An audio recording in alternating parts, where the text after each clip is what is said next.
¿Qué tal? Un gozo estar con todos vosotros en este domingo y de verdad un privilegio, una honra muy grande ser la vasija designada por el Señor para compartir el mensaje a todos mis hermanos del Ministerio a los Pies del Rey y también a todas las personas, amigos y amigas que nos escuchan o nos ven a través de los medios de comunicación. Eh, Quiero reflexionar sobre algunas cosas, creo, necesarias en este tiempo, más que traer una enseñanza pues, general. Quiero ajustar un poquito el foco acerca de una necesidad que tenemos en este tiempo. Mañana comienza la fase 1 en la mayoría de las provincias de esta desescalada por causa del COVID-19. Y este virus nos ha impuesto una forma de vida diferente. Nosotros como cristianos hemos visto que nuestra liturgia se ha visto interrumpida o por lo menos modificada en estos últimos 50 días. Como digo, mañana comienza la fase 1 en la mayoría de las provincias, pero eso no significa que el virus ya no esté.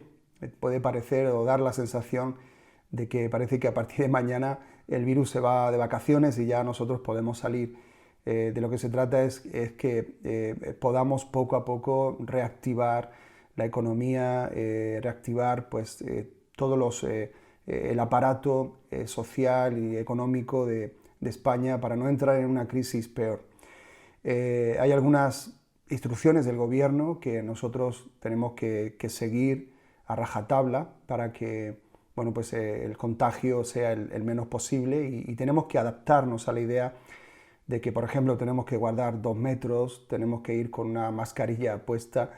Es algo impensable hace algún tiempo que todos nosotros como españoles íbamos a tener que ir con mascarilla puesta, con guantes, a cada rato lavándonos las manos con alcohol. Es una situación de verdad inesperada, ¿no? ¿Quién nos diría a principios de enero que íbamos a encontrarnos con esta situación? Así que nos ha pillado realmente de sorpresa. Y la normalidad, como hace algunos meses la concebíamos, pues no la vamos a ver hasta quién sabe cuándo, o hasta que bueno, pues alguien saque una vacuna y los expertos dicen que todavía para eso pues quedan de 12 meses a 18 meses para que una vacuna pueda ser efectiva y pueda bueno, pues, entrar en circulación en todo nuestro sistema de salud. Y ante esto, bueno, pues estamos, y me incluyo yo, hay personas que están deseando que llegue la normalidad para que podamos hacerlo todo como antes, para que podamos comprar como antes, para que podamos ir en nuestro vehículo, hacer un viaje como antes, o algo más sencillo y más necesario para nosotros los cristianos, que es algo tan simple como reunirnos todos los hermanos en un solo local. Y bueno, para eso pues todavía queda un tiempo, y sobre todo las congregaciones que tenemos locales más pequeños, donde se imponen unas medidas de distanciamiento pues que son lógicas para poder mantener la salud de los hermanos. No sé cuándo vamos a poder otra vez reunirnos de la manera en la que lo hemos tenido de aquí atrás. Esto pues nos plantea pues, el hecho de que nosotros tenemos que seguir creciendo espiritualmente. La iglesia, las personas que asisten a la congregación, los cristianos en general, necesitamos crecer espiritualmente, necesitamos, para que nuestra vida no se estanque, necesitamos seguir haciendo pues, las cosas que hacíamos, como reunirnos, como tener nuestros tiempos de oración, etc. Pero hay algo que Dios ha puesto en mi corazón, y no quiero darte ninguna palabra nueva, ninguna revelación extraordinaria que te haga abrir los ojos, pero sin embargo quiero llamarte la atención sobre algo que considero importante para que en este tiempo nosotros sepamos funcionar como Dios quiere. Y estoy hablando de que necesitamos renovarnos en nuestra forma de pensar. Hay algunos beneficiados en esta crisis a nivel global, además de los vendedores de mascarillas y de alcohol, por supuesto, pero hay otro beneficiado, si es la misma Tierra. El planeta Tierra se está renovando.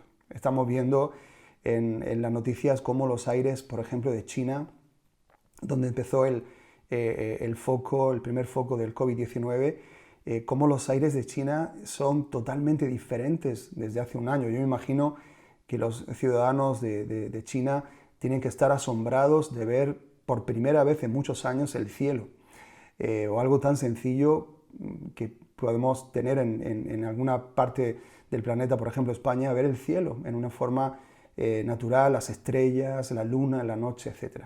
Pero para ellos es algo novedoso. Tenemos noticias también de las aguas de Venecia, cómo están llenándose de peces, cómo están cristalinas. Hacía años que los venecianos no veían todo eso. ¿Qué significa? El planeta está descansando, el planeta se está renovando, el planeta está pues como volviendo a tomar ese oxígeno original, está pues tomando la salud con la cual Dios creó a nuestro planeta, pero que la intervención humana ha hecho que bueno, pues, haya contaminación, haya polución, hayan pues, vertidos que se echan en los ríos a causa de las fábricas, etc., ¿no? Entonces, quizá Dios también nos esté dando a nosotros la oportunidad de renovarnos, de descansar físicamente, de cambiar nuestra forma de pensar, de entrar en su reposo. Y Jesús habló de esto cuando Él vino. Precisamente encontró un mundo que estaba acostumbrado a hacer las cosas de una manera, estaba muy acostumbrado a las formas, y están, por otra parte, ellos se sentían muy seguros en las formas, y decir también que nosotros nos sentimos igual. Es como que nosotros fácil encontramos algo a lo que nos adaptamos y eso nos da seguridad. Yo personalmente soy muy cuadriculado en muchas cosas. A mí me gusta levantarme a una hora determinada. Quizá voy a tomar café a una cafetería y siempre pido lo mismo. Estoy como muy adaptado, muy acostumbrado a ciertas cosas en mi vida y me cuesta a veces desprenderme de las formas. Pero en este tiempo quizá pues tengo que sí o sí renovarme en mi forma de concebir mi vida, de concebir mis actividades, de plantearme mi vida, mi día a día. Y por supuesto eso también le pasaba a los judíos, a los israelitas en los tiempos de Jesús.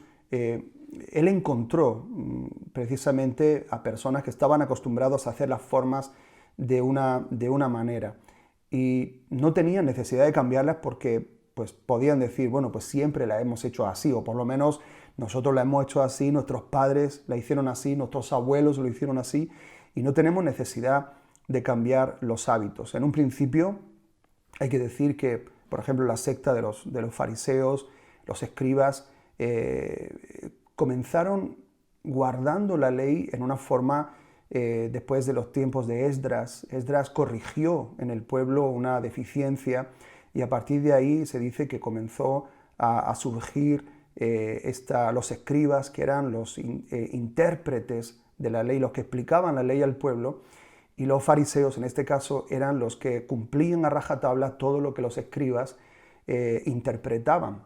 Así que en un principio eso comenzó con un celo por la santidad, por la pureza de la palabra. Fue como modelar o esculpir un comportamiento adecuado, un comportamiento bueno, y que el pueblo viera que se puede cumplir la ley, que hay que amarla con todo el corazón y que hay que llevarla a todos los niveles de nuestra vida. Pero poco a poco todo eso perdió espíritu y se convirtió simplemente en una forma, hasta que llegó los días de Jesús y la ley estaba tan desvirtuada que es increíble cómo trataban cuestiones como el sábado, cómo trataban cuestiones como el lavamiento, y estaban llenos de ritos, estaban llenos de formas, de normas, etc. Y Jesús, pues su predicación, su enseñanza era totalmente diferente, como ahora vamos a ver. Creo que esta pandemia ha puesto de manifiesto que hemos estado acostumbrados a una forma de vivir nuestra vida cristiana Por supuesto, yo no quiero ahora atacar la forma que teníamos. Creo que en muchas congregaciones, en muchos grupos o denominaciones, era una forma óptima, adecuada de poder hacer las cosas, pero quizá los tiempos que vienen por delante requieren que nosotros comencemos a cambiar, aunque eso nos cueste a nuestra mente pues, religiosa, sin que nadie se ofenda, pero tenemos que cambiar algunos conceptos. Y veamos un texto donde esto sucedió. Dice el libro de Mateo, capítulo 9, versículo 14 al 17, y dice así: entonces se le acercaron los discípulos de Juan, diciendo, ¿por qué nosotros y los fariseos ayunamos, pero tus discípulos no ayunan? Era una pregunta concreta. Ellos tenían una duda porque veían que Jesús y sus discípulos se comportaban de una manera, mientras que los discípulos de Juan y los fariseos y los discípulos de los fariseos se comportaban de otra. Entonces, ante esa disparidad de comportamientos, ellos le plantean una pregunta a Jesús que era muy concreta y muy sencilla de responder. Ahora Jesús le responde y dice, ¿acaso los acompañantes del novio pueden estar de luto mientras el novio está con ellos? Pero vendrán días cuando el novio les será quitado y entonces ayunarán. Algunos estudiosos del Nuevo Testamento sugieren que este incidente puede que tuviera lugar antes de las lluvias de otoño, no habían llegado y se había ordenado un ayuno público, es decir, todos tenían que ayunar. Cuando le preguntaron a Jesús, ellos no practicaron ese ayuno público, ni él ni sus discípulos, y él le respondió con una ilustración gráfica y les hablaba de algo que ellos conocían muy bien, y es acerca de la boda judía.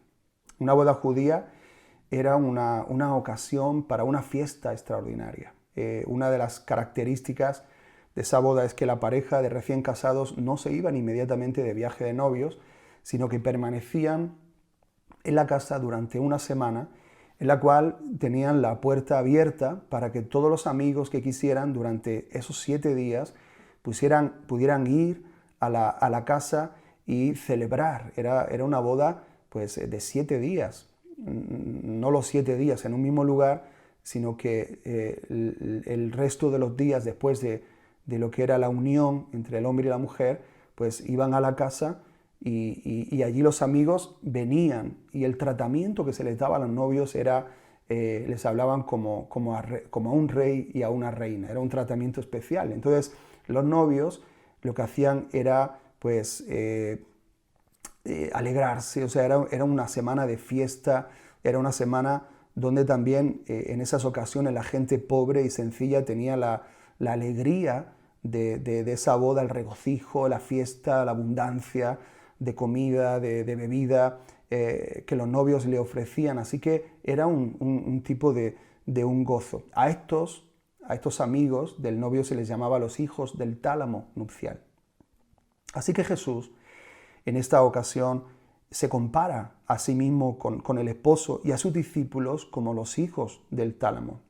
Y entonces es como que está diciendo cómo iban a ayunar en estas circunstancias. Es decir, era un tiempo de fiesta, de regocijo, de disfrutar de la presencia del novio entre ellos. El ayuno, por contrario, era un tiempo de afligir la carne, de endecha. Entonces Jesús va más allá en su respuesta. Él quiere hablarles del problema que tienen los discípulos de Juan y los discípulos de los fariseos, etc. El por qué no entienden. Porque de alguna forma les dice que no es tiempo de ayuno, que tienen que hacer un alto en sus tradiciones y que tienen que considerar que Él, Jesús, había venido. Como también en otra ocasión dice Jesús y le reprocha a sus contemporáneos, oye, ¿sabéis discernir los tiempos de vuestra visitación? Pero, sabéis discernir las nubes cuando va a llover de un día para otro, pero he venido yo y no sabéis discernir los días de vuestra visitación. Estáis con las normas y con las formas tan enfrascados que no habéis entendido quién está entre vosotros. Y eso es algo grave. Y él quería ir un poco más lejos en su respuesta. Le responde algo Pero al mismo tiempo la respuesta de Jesús no es una respuesta simple. O sea, cada palabra de Jesús, eso es oro, eso es una profundidad tremenda. Así que Él va más allá en la respuesta. Y eso es lo que vamos a ir en este momento. Para poder entender algunas cuestiones del reino de los cielos, necesitamos aprender otras. Es decir, una revelación o una iluminación acerca de algo que está establecido en el reino de los cielos te lleva a entender otra. Y no es un asunto que una persona se pone a estudiar sistemáticamente las doctrinas de la Biblia o los acontecimientos, y ahí tú le vas a sacar todo el jugo. Yo creo que es algo que el Espíritu Santo te lo tiene que revelar. Se tiene que revelar la palabra, que es espíritu, en nosotros. Por ejemplo, cuando le preguntan, Jesús se iba a ir y le pregunta a los discípulos, Señor, ¿restaurarás el reino? Y el Señor parece que pase de responderles esa pregunta y le responde algo totalmente diferente. Es como le dice, recibiréis poder cuando haya venido sobre vosotros el Espíritu Santo y me seréis testigos en Judea, en Jerusalén, Judea, Samaria, hasta lo último de la tierra. O sea, no tenía nada que ver con lo que le habían preguntado. Pero a veces cuando uno le pregunta a Jesús, y seguro que a ti te ha pasado, muchas veces nos encontramos haciéndole preguntas al Señor, pero el Señor no nos responde lo que nosotros queremos, sino lo que nosotros necesitamos. Dios, escucha bien, no está comprometido con nosotros en respondernos todas nuestras preguntas, pero sí está comprometido con nosotros en guiarnos hacia su plan, y con nosotros y consigo mismo. Te lo repito, Dios no está comprometido con nosotros en respondernos todas nuestras preguntas, pero sí está comprometido consigo mismo en guiarte hacia su plan. Yo puedo estar seguro que aunque no lo sepa todo, o aunque Dios no me conteste a todas mis inquietudes espirituales o bíblicas, o Dios no me satisfaga todas las respuestas que yo pueda tener a mis preguntas, pero sí puedo estar seguro, porque lo juró por sí mismo, porque envió al Espíritu Santo de guiarnos a toda la verdad, de que Él estaría con nosotros y Él nos va a revelar paso a paso cuáles son los planes y los propósitos que Él tiene para nuestra vida. Así que Él promete responder, pero no para satisfacer nuestra curiosidad bíblica, sino para enseñarnos el camino por el que debemos andar. Como dice ese famoso salmo, te haré entender y te enseñaré el camino por donde debes andar. Sobre ti fijaré mis ojos. O otra versión dice, te aconsejaré con mis ojos puestos en ti. Así que tú puedes tener seguridad de que Dios te va a guiar hacia su plan. No vamos a entender muchas cosas, pero lo que sí te aseguro es que vas a entender día a día, paso a paso, vas a entender el plan y el propósito que Dios tiene para contigo.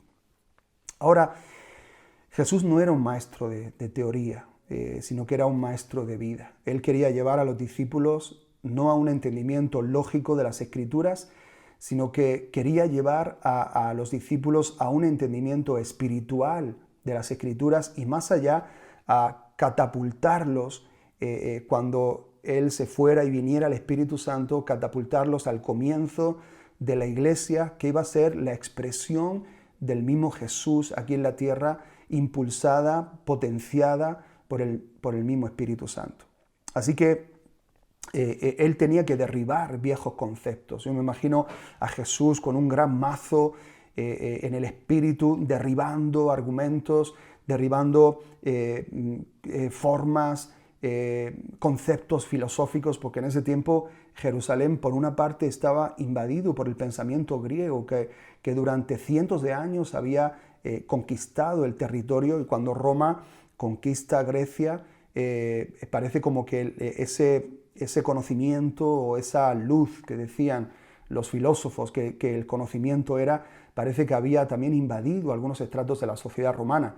Pero aparte tenían a los rabinos y se juntaban esos dos tipos de conocimiento, y Jesús por un lado tenía que golpear y derribar los argumentos de la filosofía griega, y por otra parte tenía que derribar los argumentos de la teología y de la religiosidad judía.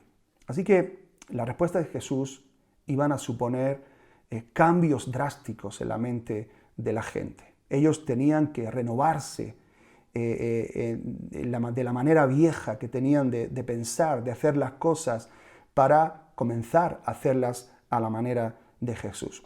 Ahora vamos a detenernos en la tercera cosa que Jesús le dice a esos discípulos de Juan. Les habla de un paño. No se puede poner un paño nuevo, un remiendo nuevo en un vestido viejo. Y luego les habla del vino. No se puede poner vino nuevo en odres viejos.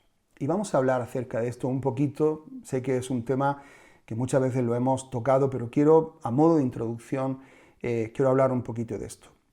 Una de las cosas importantes que tiene el vino, cuando uno va a comprar un vino a un supermercado, a un lugar, tienes que tener algo en cuenta, y es la denominación de origen.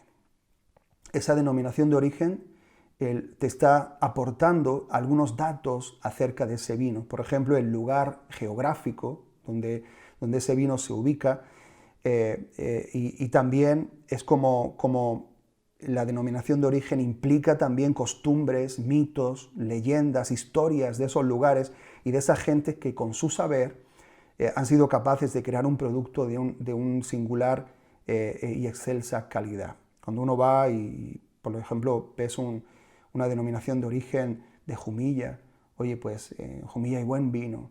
En La Rioja, Ribera del Duero, pues son lugares geográficos donde hay un buen vino, se crea un buen vino.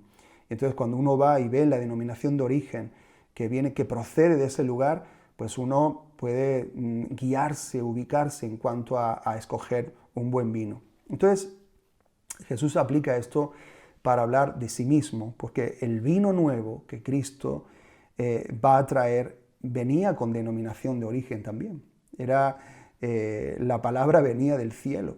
La palabra venía con el carácter del cielo, con las costumbres del cielo, que eran muy diferentes a las costumbres y las tradiciones de la tierra. Por eso chocaron tanto Jesús con sus contemporáneos. Jesús traía consigo una enseñanza nueva, fresca, potente, impactante, que rompía por completo el esquema tradicional religioso del judaísmo. Él mismo dijo: las palabras que yo os he hablado son espíritu y son vida. Y en contraste con la palabra que hablaban sus contemporáneos, los fariseos, los saduceos y todas las demás sectas, la gente que lo oía a él afirmaban y decían que este Jesús habla como quien tiene autoridad y no como los escribas. O sea, que los escribas hablaban, pero no había autoridad. Y eso es una señal. Cuando tú escuches a alguien, tiene que haber una autoridad en la palabra, tiene que haber un peso en la palabra. No solamente hablar de las cosas de Dios, sino que tiene que haber espíritu de Dios, tiene que haber soplo en aquella persona que te está hablando. Y en Jesús había eso, había un soplo de vida, había un carácter del cielo. Él deseaba enseñar a la gente a adorar a Dios, a cumplir los dos grandes mandamientos, que son: amarás al Señor tu Dios con todo tu corazón, con toda tu alma, y a tu prójimo como a ti mismo. Y el segundo gran mandamiento: id por todo el mundo y predicad el Evangelio. En eso se resumía la ley, los profetas, y también podemos decir que se resume toda la Biblia. Al final, el resumen de toda la Biblia es amar a Dios, y amar a Dios es adorar a Dios, es respetar a Dios, respetar el nombre de Dios, respetar el día de Dios, respetar también a nuestro prójimo, a la esposa del prójimo, a los bienes del prójimo. Y también el gran mandamiento es ir por todo el mundo y predicar el Evangelio. Podríamos sintetizar esos 66 libros en estos dos mandamientos. Así que ese vino fue el que vino a traer Jesús. Era nuevo, sus enseñanzas eran profundamente espirituales. Una sola palabra de Jesús era como una cápsula que encerraba un tremendo mensaje, un tremendo poder espiritual, que con la guía del Espíritu Santo pudiera transformar a la gente y que fuera una transformación completa, un cambio total. Por ejemplo, vemos el primer milagro que hizo Jesús, que fue convertir el agua en vino. Y en este primer milagro, Jesús expresa cuál era el propósito por el cual Él había venido. Él había venido a cambiar el agua en vino. Él había venido a cambiar al hombre, a transformar al hombre.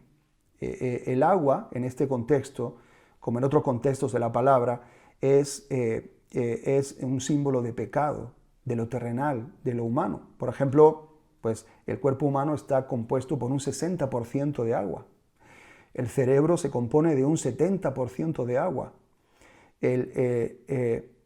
La sangre en un 80% y los pulmones se componen en un 90% de agua. O sea, las células de nuestro cuerpo están llenas de agua. Entonces ese milagro no solamente quería pues, hacerle la fiesta más grata a esos pobres novios que se quedaron sin vino, sino también quería expresar un mensaje, y es que el hombre necesita una transformación, el hombre necesita un cambio.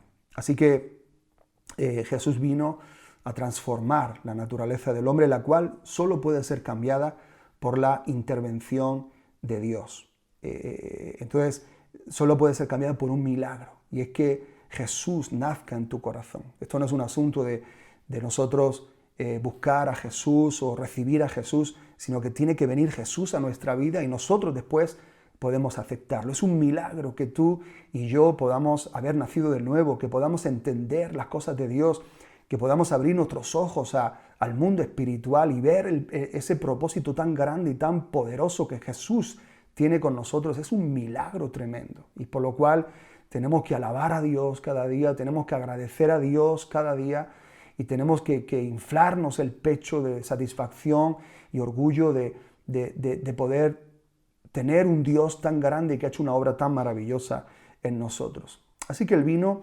es un tipo de la acción renovadora de la que produce en nosotros la enseñanza de Cristo. El vino también representa la palabra del reino, la revelación fresca, la palabra profética para nuestro tiempo. Ahora, Jesús dice que ese vino nuevo tiene que ser contenido en odres nuevos. Y aquí es donde viene el asunto de que es un odre. Era como un pellejo. Nosotros los españoles lo conocemos muy bien de nuestros abuelos.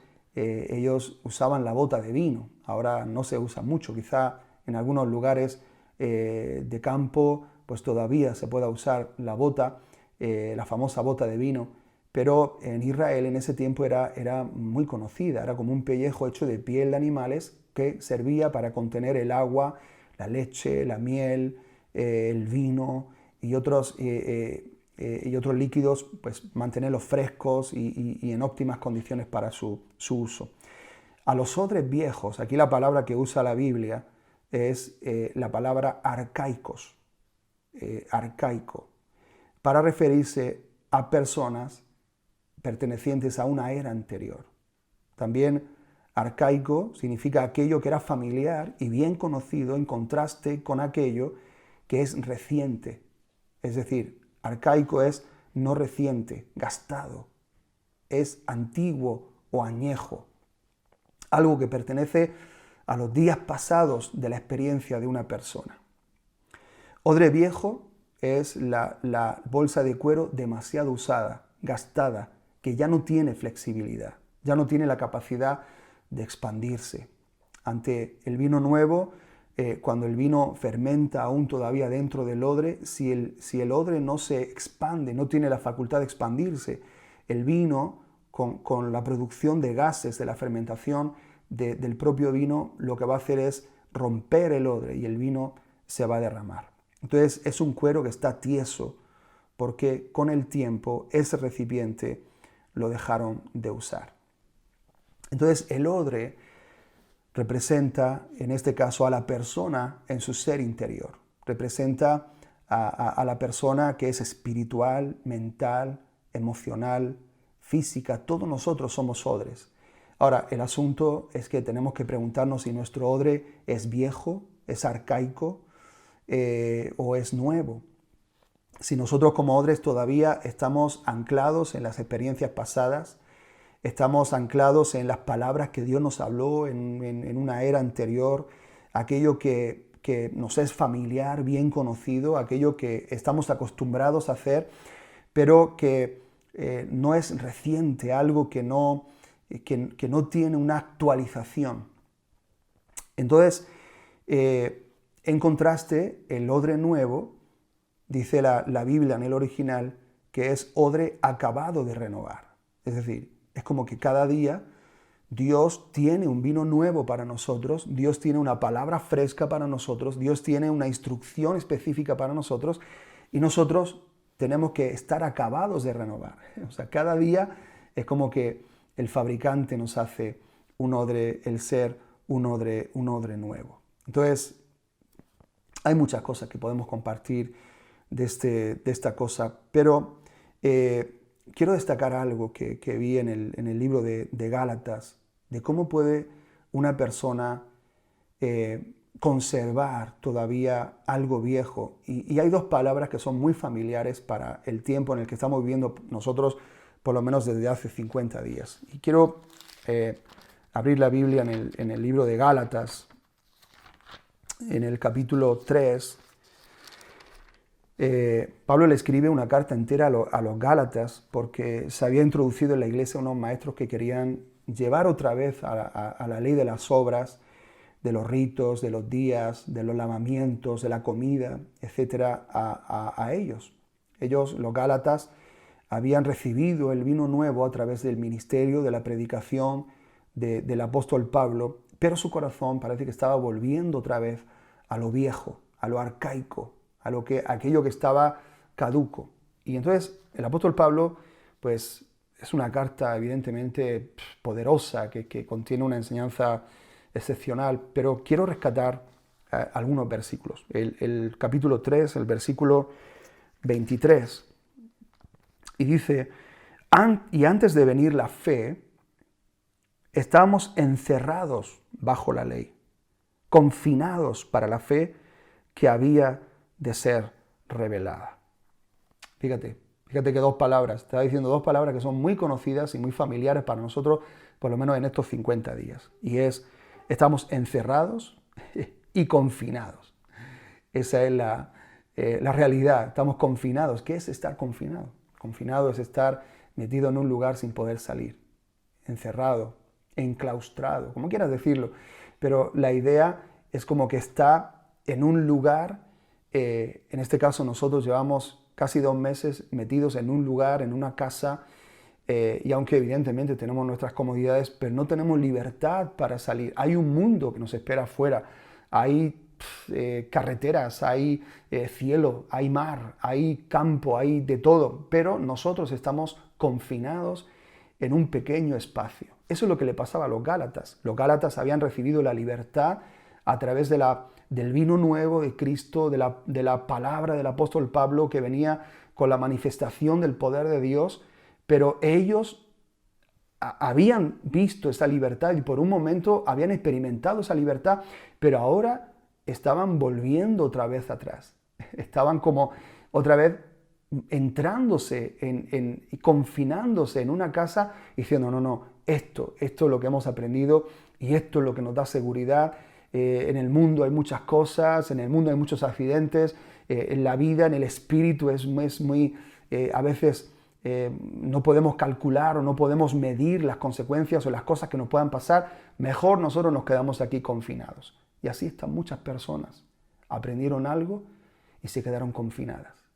Aprendieron algo de Dios y lo atesoraron de tal forma que parece como que ahora les da miedo salir y seguir descubriendo y seguir avanzando en la revelación bíblica. Luego están cautivos en sus mentes y espíritus, ignorando que hay una libertad gloriosa que Dios le ha dado a los hijos de Dios, que es de los hijos de Dios y que fue traída por Jesús el día en que Él resucitó de los muertos. Además les habla de una alegoría entre Agar y Sara y dice que Pablo que son 2 pactos. Agar es el pacto de la ley que proviene del Sinaí y dice que ella da hijos para esclavitud y representa la Jerusalén terrenal. Por eso uno va a Jerusalén y solamente ve esclavitud religiosa. Yo no he ido a Jerusalén, pero personas con criterio pues me han dicho, oye, Jerusalén es muy bonita, es muy emocionante estar allí, ir por las calles que Jesús cruzó, anduvo, ver el mar donde estuvieron los discípulos, ver cosas que están en la Biblia, es muy emocionante, pero lo que uno ve es tradicionalismo religioso, el imperio de la religión en su estado puro allí en la Jerusalén. Entonces ya el apóstol Pablo a los Gálatas le dice que la Jerusalén terrenal representa a Agar, el pacto viejo, lo arcaico de la letra. Pero por lo contrario, Sara es el pacto de la gracia. Proviene de Dios y representa a la Jerusalén de arriba, donde no solo hay judíos con sus gorritos, con sus formas, con sus historias, con sus filacterias, sino que ahora ahí están englobados todos, están de toda tribu, de toda lengua y nación. Y Sara da hijos para libertad. Entonces, además dice que los hijos de Agar persiguen a los hijos de Sara. Los hijos de la esclava persiguen a los hijos de la libre. Y termina diciendo entre exclamaciones, echa fuera a la esclava y a su hijo, porque no heredará el hijo de la esclava con el hijo de la libre. De manera, hermanos, que no somos hijos de la esclava, sino de la libre. Y está hablando de los dos pactos, Gálatas. Pero ¿por qué ahora volvéis a ser hijos de la esclava? ¿Por qué queréis volver al pacto antiguo? ¿Por qué queréis otra vez estar metidos en esa esclavitud religiosa cuando Cristo nos da hijos para libertad? Cristo da hijos para vida eterna. Ya no son las filacterias para recordar los mandamientos, sino que ahora el Espíritu Santo es el que nos recuerda los mandamientos. Ya no es el gorrito que te cubre y que representa algo, ya no es ese día de reposo tal y como vosotros lo entendéis. Ahora el reposo es otra cosa, el reposo es una persona, se llama Jesús. Él ha venido a dar descanso a vuestras almas. Y Él nos dice que tomemos su yugo, porque su yugo es fácil y ligera su carga. ¿Están entendiendo, mis hermanos? Es algo diferente. El pacto de la gracia es un pacto que viene a darnos libertad, lejos de pensar que la gracia es el permiso de Dios para hacer lo que queramos y encontramos el perdón de Dios a nuestros pecados. Pero es mucho más que eso, no es un permiso para pecar, sino es la habilidad, el poder que Dios te da para que puedas cumplir los mandamientos que Él te pone. La gracia es el poder de Dios, es el poder y la sabiduría del Espíritu Santo puesta a nuestro favor para ahora Dios en nosotros poder vivir su vida en nosotros y a través de nosotros. Así que todo lo hacemos ahora por el Espíritu. Nosotros ahora nacemos en el Espíritu, andamos en el Espíritu, hablamos en el Espíritu. Todo lo hacemos por el Espíritu, porque Dios es Espíritu y Él nos dio su Espíritu para que ahora nosotros, a través de ese pacto de la gracia, podamos vivir en libertad, en vida nueva, podamos disfrutar cada día de ese vino nuevo que Dios viene a traernos. Así que tenemos que echar fuera a la esclava, tenemos que echar fuera el pacto viejo, el pacto antiguo y apropiarnos de las promesas que Dios tiene para nosotros. Entonces, lo primero que nosotros necesitamos hacer es sacar el vino viejo. Saca el vino viejo, no te preocupes de echar fuera todo lo viejo. Fíjate que una cosa es el principio y otra cosa es la forma. Y ahora vamos a hablar un poquito acerca de esto. Pero primero vamos a ver la segunda cosa. Lo primero es sacar el vino viejo. Y lo segundo es convertirnos en odres por medio de la renovación. La Biblia dice que nosotros necesitamos renovarnos. La palabra renovar significa hacer algo nuevo, reconstruir, componer, rejuvenecer, reparar, restaurar. Literalmente, como he dicho antes, lo que Jesús está diciendo es que tenemos que ser odres acabados de renovar. Dice Tito, capítulo 3, verso 5, Él nos salvó no por obras de justicia que nosotros hubiéramos hecho, sino conforme a su misericordia, por medio del lavamiento, de la regeneración y la renovación por el Espíritu Santo. Así que somos, como he dicho antes, personas nuevas, pero por el Espíritu Santo. Él nos dio una vida nueva. No le puso un parche al hombre viejo, no hizo una mejora, sino que hubo una renovación. Dios nos hizo nuevos en Cristo Jesús Y cada día nos va renovando para llegar a ser como Cristo. Entonces, dice también Efesios capítulo 4, que en cuanto a vuestra anterior manera de vivir, os despojéis del viejo hombre, que se corrompe según los deseos engañosos, y que seáis renovados en el espíritu de vuestra mente. Y otro texto que te doy, 2 Corintios 4, 16. Por tanto, no desfallecemos, antes bien, aunque nuestro hombre exterior va decayendo. Sin embargo, nuestro hombre interior se renueva de día en día. Wow, qué consuelo, ¿verdad? Para los que vamos cumpliendo años, para los que ya vamos viendo cómo las canas aparecen, cómo las arrugas aparecen. Oye, pues tenemos el consuelo de que el nuevo hombre creado en Dios, el espíritu dentro de nosotros se renueva de día en día. Así que cuando Él nos pide que nos renovemos, no es porque nos quiera decir algo diferente a lo que está en su palabra, sino que su palabra es tan profunda que nos ha tenido que suministrar a lo largo de nuestra vida cristiana pequeñas dosis de revelación. Hoy tengo yo más entendimiento que hace 25 años que conocí al Señor, no porque sepa más versículos, sino porque por el trato de Dios, por la iluminación de Dios que Él ha estado dándome y también por el proceso en el que Él me ha llevado. Dice este versículo tan famoso, Romanos capítulo 12, versículo 2, que nosotros necesitamos renovarnos en el espíritu de nuestra mente para que podamos entender. O sea, renovarnos para poder entender. Si no te renuevas, te quedas sin entendimiento. Si no te renuevas, te quedas con lo arcaico, pero no tienes la capacidad de renovarte. Una vez el Señor me habló en la voz de un profeta y esta voz profética sobre mi vida reveló cosas de parte de Dios acerca de mi llamado ministerial. Yo era muy joven todavía en el Señor, tenía apenas 6 años de convertido, pero Él reveló lo que era parte de su corazón, de su intención hacia mi vida. Entonces, a partir de ahí, yo recibí esa palabra, pero a partir de ahí yo comencé a plantearme cómo sería el ministerio, comencé a pensar en los lugares donde podría ir, y en mi madurez empecé a pensar en la parte romántica o soñadora del ministerio. Pensaba que de ahí en adelante el Señor me iba a hablar en clave ministerial. Sin embargo, a partir de esa palabra parece que hubo un cambio en mi vida, y no precisamente en una dirección ministerial. Parece que esa palabra tomó un rumbo diferente o marcó una etapa diferente en mi vida, y lo que me esperaron en los años que vinieron por delante fueron años de trato de Dios. Trato de Dios en algunas ocasiones, quiero decirte, muy fuerte, Dios estaba rompiendo, cortando cosas muy profundas en mi corazón, en mis emociones, en traumas, en cosas que habían pasado en mi vida. Y Dios estuvo tratando muy fuerte conmigo. Y te tengo que confesar que no siempre yo entendí ese trato.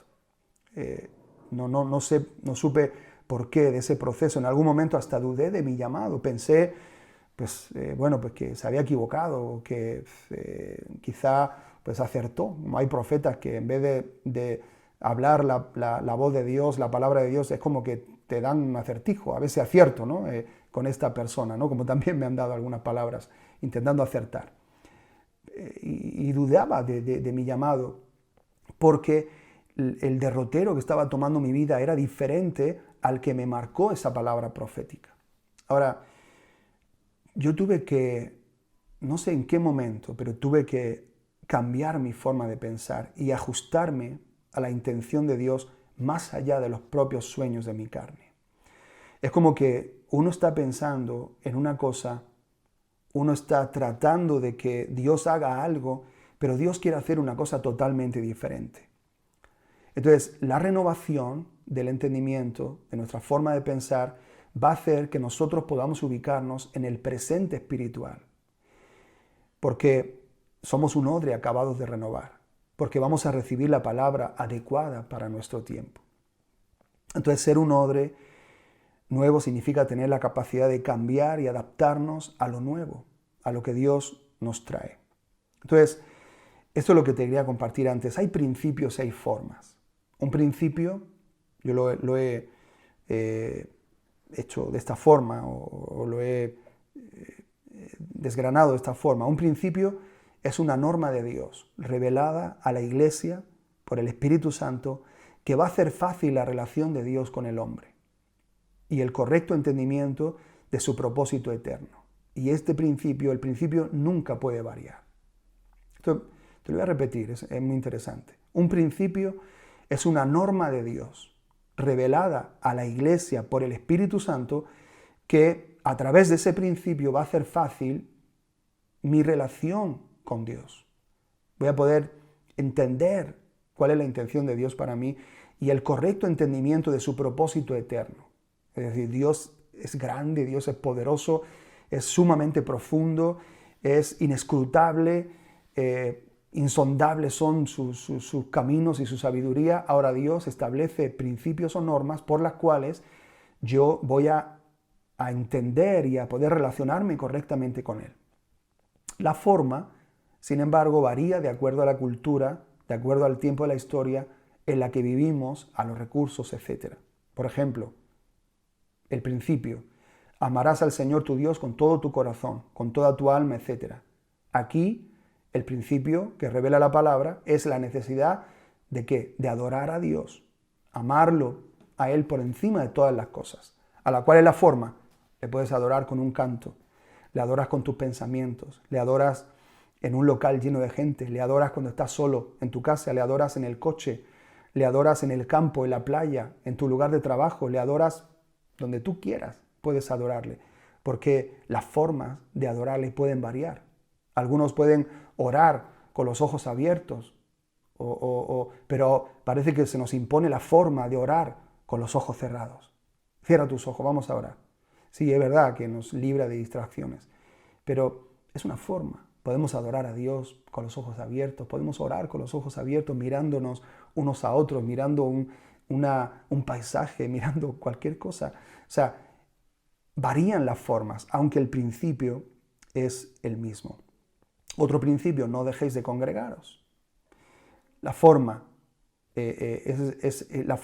nos congregamos en un local adecuado para facilitar que todas las personas puedan hacerlo en un contexto, en un contorno seguro, que pues tenemos los medios técnicos necesarios, a veces hasta con aire acondicionado, etc. Pero también podemos reunirnos en cualquier otro lugar. Dice la Biblia que donde hay dos o más, Él está en medio de nosotros. ¿Ves? Principio y forma. El principio nunca varía, la forma puede cambiar. Así que la segunda cosa, segundo consejo para nosotros, convertirnos en odres nuevos por medio de la renovación. La tercera cosa, voy a usar este pasaje de Hebreos para decírtelo de esta forma. No dejéis de conectaros como algunos tienen por costumbre.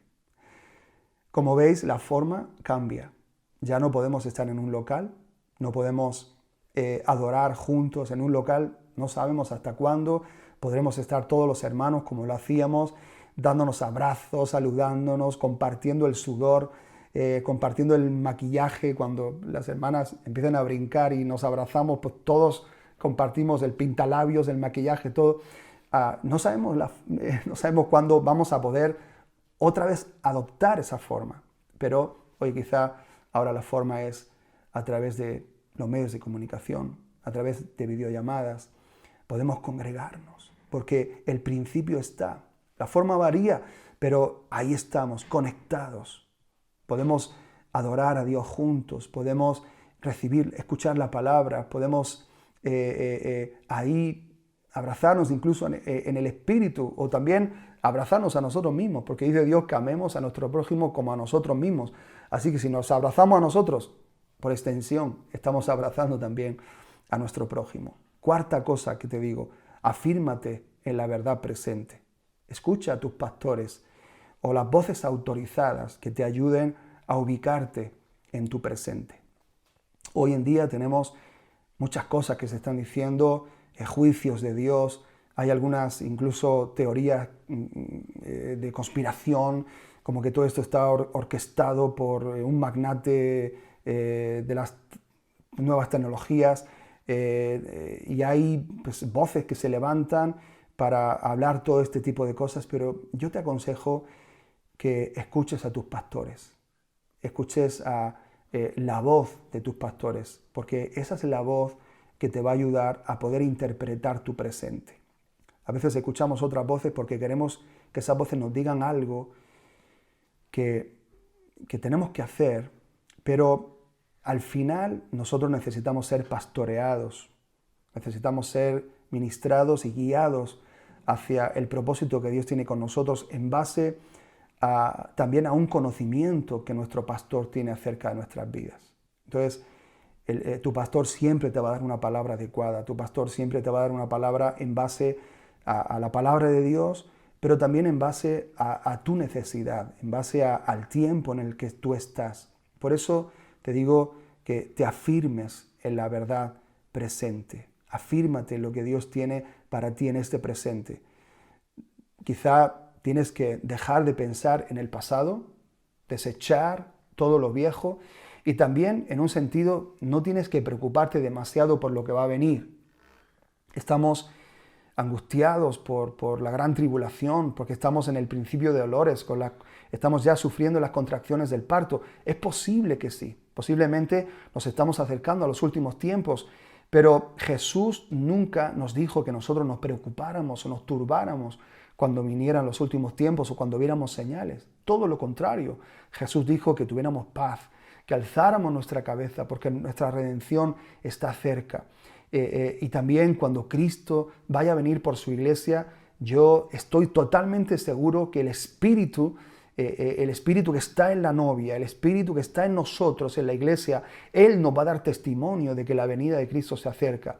Y lo que va a provocar en nosotros es una paz en nuestro corazón. Va a provocar un gozo, porque sabiendo que ya viene mi amado, la venida del novio no es una mala noticia, es una buena noticia. Así que no tiene que proveernos preocupación, estrés, ansiedad, sino que tiene que proveernos alegría, gozo, porque vamos a estar con nuestro Señor por toda la eternidad. El cielo y la tierra pasarán, habrán desastres en la tierra, por supuesto que sí, pero el mensaje que nosotros tenemos que recibir es el mensaje acerca de la buena noticia del Evangelio, que es que Jesús vino a darle, a predicar paz al hombre, bendición para el hombre, y en esa paz nosotros estamos. Y lo último que te digo, vuélvete a la palabra y pídele al Espíritu Santo que te ayude a entenderla en el espíritu en la cual fue escrita. Es tiempo ahora de volverse a Dios, volver al altar, volver a la casa, volver a los comienzos, al origen, volver a la palabra. Estudia tu palabra como nunca antes, tu Biblia, y pídele al Espíritu Santo que te ayude, que te abra los ojos para ver los contextos, para ver la historia, para ver cuál es la intención de Dios cuando Él nos da una palabra. Para mí, hermanos, veo demasiado juicio en la iglesia, veo demasiada predicación de juicio, veo a demasiadas personas enfrascadas en mensajes de falda y de pelo y de joyas, veo a demasiados predicadores centrados en la ropa que tienen que llevar las hermanas, y veo a las hermanas y a esos lugares entusiasmados con ese tipo de mensajes, cuando Cristo no vino a traer un mensaje así. Cristo vino a predicar paz, a reconciliar al hombre con Dios.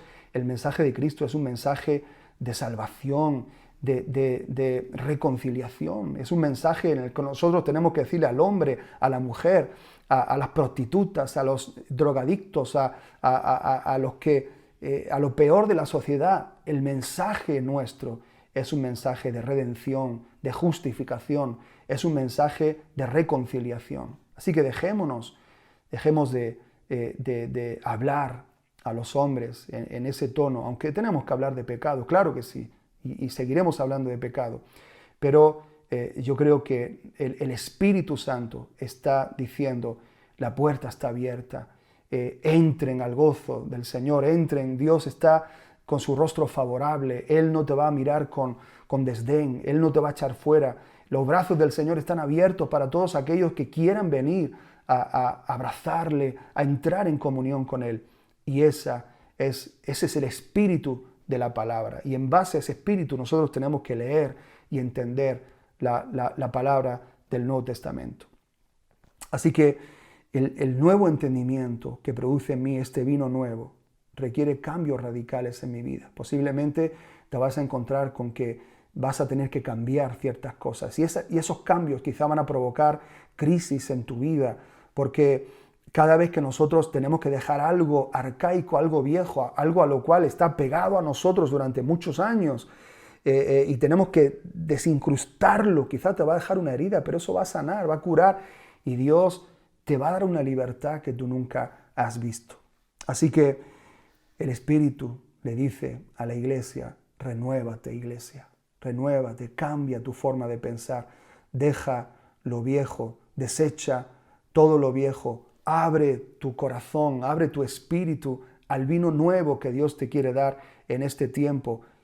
Cambia la forma si tienes que cambiarla, mantén los principios que son ahí inalterables, no se pueden cambiar.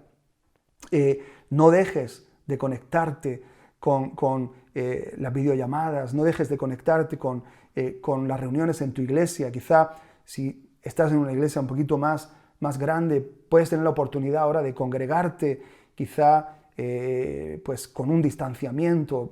Vas a sentirte raro, extraño de no poder abrazar a tus hermanos, a tus pastores, pero tienes que renovarte, sé feliz, mira todo lo que Dios quiere hacer a través de este tiempo de pandemia. Afírmate en la verdad presente, investiga qué es lo que Dios quiere para ti, qué es lo que Dios quiere enseñarte con esto. No quieras desear volver a lo de antes, sino desea que Dios haga algo nuevo en tu vida.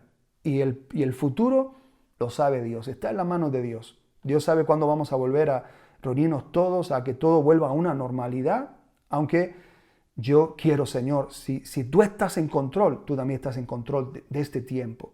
Así que dame tu normalidad, dame ahora lo que es bueno para mí, lo que es agradable, lo que es perfecto para mí. Señor, yo quiero tenerlo, quiero vivirlo, quiero descubrirlo, y para eso yo me tengo que renovar. Vuélvete a la palabra, pídele al Espíritu Santo que te ayude a entenderla en el espíritu en el cual fue escrita. Apasionate por Jesús, enamórate de Jesús, pon una sonrisa en tu rostro, despiértate en la mañana con esperanza, con alegría, con gozo en Cristo, porque Dios te da la oportunidad de vivir un día nuevo. Señor, yo te quiero dar gracias en esta hora. Gracias porque tú vienes con una palabra de ánimo, Señor. Puede parecer también una palabra de exhortación, y en un sentido tiene ingredientes de exhortación, pero la exhortación nos quiere volver a ti, Señor. Nos quiere volver a unirnos contigo, a ser uno contigo. Señor, quitamos de nosotros todo lo que es arcaico, todo lo que pertenece a una era anterior, toda forma de pensar vieja, Señor, y nos renovamos en el espíritu de nuestra mente. Y vemos que tú no eres un Dios viejo, tu palabra tampoco, tu palabra se renueva de día en día, tu palabra es viva y es eficaz, Señor, y tú eres un Dios vivo, el Espíritu Santo está vivo en nosotros y Él nos ha dado vida a nosotros cuando estábamos muertos en nuestros delitos y pecados. Así que todo está vivo en nosotros. Dios está vivo, el Espíritu Santo está vivo, el Hijo vive intercediendo por nosotros, la palabra de Dios es viva, Señor, así que todo en nuestra vida está vivo, está radiante. Hay la oportunidad, Dios mío, de nosotros poder, Señor, acercarnos a ti ahora y poder entender lo que tú nos quieres revelar en nuestro presente. Gracias, Señor. Yo oro por la iglesia. Oro, Señor, por las ovejas, oro por los pastores, oro, Señor, e intercedo, Dios mío, por tu pueblo, que tú nos des espíritu de revelación en un mejor entendimiento, Señor, de lo que tú quieres y requieres para este tiempo. Padre, yo te lo ruego, Señor, que tú lo hagas por amor de tu nombre, en el nombre de Jesús. Amén y amén. Gracias, hermanos, por darme esta oportunidad de compartir con vosotros. Os transmito un abrazo muy fuerte, un gozo muy grande desde aquí, desde mío, de mi familia, desde Granada. Os amamos mucho, os echamos de menos a todos vosotros y bueno, aprendamos a vivir en esta nueva forma que Dios de alguna manera nos quiere enseñar. Te mando un abrazo fuerte, Dios te bendiga.